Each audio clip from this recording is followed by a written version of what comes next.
moreover unrepentant, seeing little need to explain, much less to apologize. Sam M. Gibbons, a Florida Democrat and a member of Powell's committee who voted for his exclusion, commented, "If just once Adam had come in and said, 'I made a mistake,' things might have turned out differently.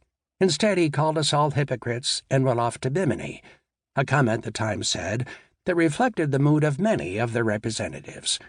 However, Elmer J. Holland, a Pennsylvania Democrat, also a member of Powell's committee, found it impossible, he told the House, to shake the conviction that a large part of the intense public campaign against Mr. Powell stems from the fact of his race, and Negro leaders saw his exclusion as a naked act of racism. Reverend Martin Luther King Jr. stated, "If there ever were any doubts about racial motives for the persecution of Congressman Powell, those doubts were ended today." Powell's lawyers contended that because he was duly elected and met the constitutional qualifications for House membership, his exclusion violated the Constitution. With this issue very much in mind, the Select Committee had recommended that he be seated, but censured and fined, a recommendation the House rejected by a narrow margin. Its subsequent vote to exclude him was lopsided. Gerald R. Ford, the House Minority Leader and future president, assured the House that exclusion was a well-established procedure. He cited as precedent the exclusion in 1900 of Brigham H. Roberts, a Mormon elected in Utah, and quoted at length from a committee report in that case whose conclusions, he said, are as valid and appropriate today as they were then. Representative Gibbons cited a second instance of exclusion from the House in this century, that of Victor L. Berger, an anti-war socialist newspaper editor elected in Wisconsin during World War I. But Emanuel Seller, the Select Committee's chairman and longtime chairman of the Judiciary Committee, said, "If I were representing Adam Clayton Powell, I'd take the case to court right away. I think he's got a good case." Others doubted that federal courts would decide the merits of so political a dispute, one arguably assigned by the Constitution to a co-equal branch of government. The Times observed that a historic test in the Supreme Court may be in the offing. The Constitution's requirements. In American democracy, there is no more basic tenet.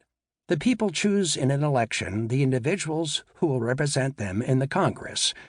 The Constitution states that the House of Representatives shall be composed of members chosen by the people of the several states, and the Senate shall be composed of 2 senators from each state, elected by the people thereof. Not every American, to be sure, is eligible to serve in the Congress. The founders wrote into the Constitution age, citizenship, and residency limitations.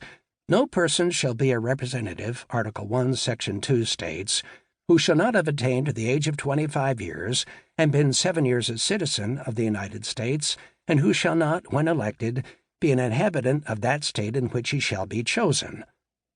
Slightly more stringent requirements apply to senators.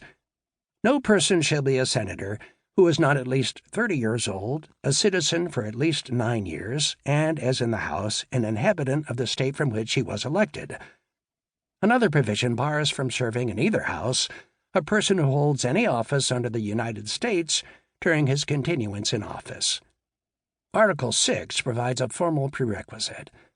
The senators and representatives before mentioned shall be bound by oath or affirmation to support this Constitution. The first Congress by statute specified the words of the oath to be taken previous to entering upon any other business. I, A.B., do solemnly swear or affirm, as the case may be, that I will support the Constitution of the United States. After the Civil War, a section of the 14th Amendment, enacted in 1868, added another qualification.